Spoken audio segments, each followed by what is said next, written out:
Pemirsa, dan Ramil Aradide, Letda Infantri Octavianus Sokore, gugur dibunuh kelompok kriminal bersenjata di Kabupaten Paniai, Provinsi Papua Tengah.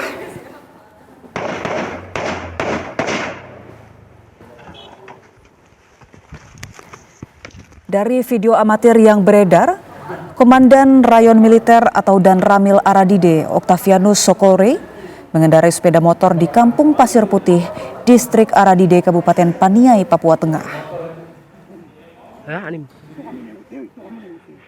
Tiba-tiba sekelompok orang bersenjata menembaknya dan mengakibatkan Letda Octavianus meninggal dunia. Pembunuhan Dan Ramil Aradide terjadi pada Rabu 10 April 2024. Peristiwa bermula pada pukul 4 sore waktu Indonesia Timur. Korban keluar dari rumah menggunakan sepeda motor menuju ke Pelabuhan Pasir untuk mengambil barang, namun tak kunjung kembali. Pada Kamis 11 April 2024, sekitar pukul 9 waktu Indonesia Timur, masyarakat menginformasikan penemuan jenazah anggota TNI yang ternyata merupakan Letda Octavianus.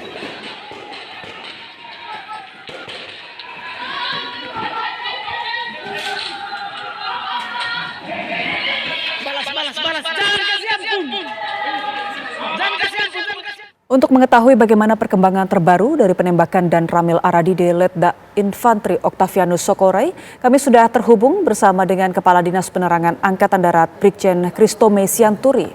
Selamat siang, Pak Kadis Penat. Selamat siang, Pak. Baik, Assalamualaikum warahmatullahi wabarakatuh. Waalaikumsalam warahmatullahi wabarakatuh. Pertama, kami ingin tahu, Pak, perkembangan terbaru dari perburuan pelaku penembakan Letda Octavianus, apakah sudah membuahkan hasil, Pak? Ya, sampai saat ini kita masih terus berkoordinasi dengan TNI dan Polri yang ada di lapangan untuk terus menjejaki, melakukan pengejaran terhadap pelaku-pelaku yang menyatakan diri dari Kodam 13 di Hidupannya itu. Ya, kita masih terus telusuri, aparat terus bekerja, termasuk informasi dari masyarakat masih kita terus ikuti perkembangannya. Sampai saat ini kita belum bisa memberikan informasi apa, yang jelas kita akan berusaha untuk menangkap dan memproses hukum pelaku penembakan Letnan 2 Infantri Octavianus Sokore. Kenapa Dan Ramil ini menjadi objek atau sasaran oleh OPM ini adalah karena memang Dan Ramil ini adalah memiliki hubungan kedekatan yang sangat baik dengan masyarakat yang ada di wilayahnya. Dan Ramil 170304 ini juga sebagai pelopor dalam peningkatan kesejahteraan masyarakat di wilayahnya. Karena kan saat ini fokus dari TNI Angkatan Darat, fokus dari TNI adalah di bidang pembinaan teritorial untuk mempercepat pembangunan di wilayah Papua, seperti yang tertera dalam Inpres nomor 9 tahun 2020 tentang percepatan pembangunan dan peningkatan kesejahteraan di Papua. Jadi TNI terlibat dalam hal itu bersama dengan lembaga dan kementerian lainnya. Nah, itulah fokus kita saat ini. Justru inilah yang membuat kemarahan dari pihak OPM karena mereka tidak ingin bahwa masyarakat Papua maju, dia tidak ingin masyarakat Papua pintar.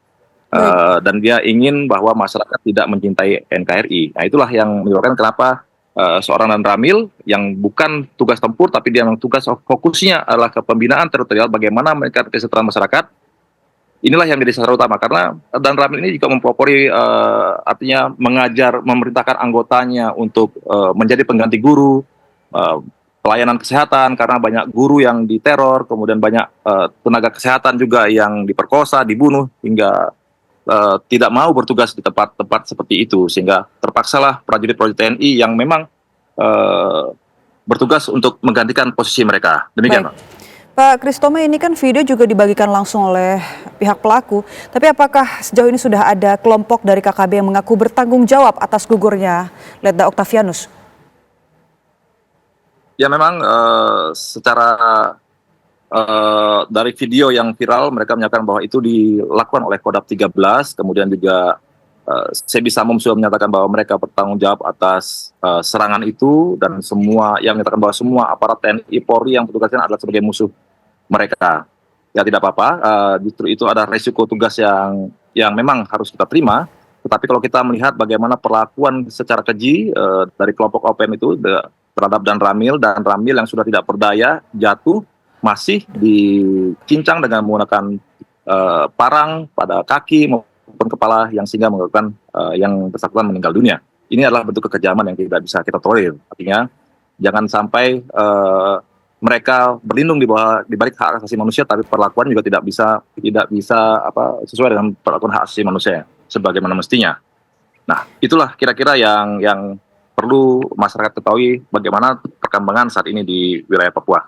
TNI tetap tegas, tetap berkomitmen untuk membantu masyarakat dalam rangka meningkatkan kesejahteraan masyarakat di pedalaman di Papua. Baik, TNI tetap tegas di sini sikapnya. Lalu apa yang ingin Bapak sampaikan kepada pihak KKB selaku pelaku pembunuhan Letda Octavianus? Ya, artinya TNI dalam hal ini membantu Polri dalam penegakan hukum akan terus mengejar pelaku yang menyebabkan teror, yang mengancam masyarakat, ya, yang merusak perdamaian di Papua, yang merusak hasil pembangunan di Papua serta menghalangi masyarakat Papua untuk maju, tetap akan kita kejar dan tindak tegas. Kalau perlu dan melawan, kita tembak mati di tempat. Baik, sikap tegas untuk kedamaian dan perdamaian di Papua. Terima kasih Kadis Penat, Brigjen Christomay Sianturi atas waktu dan informasinya.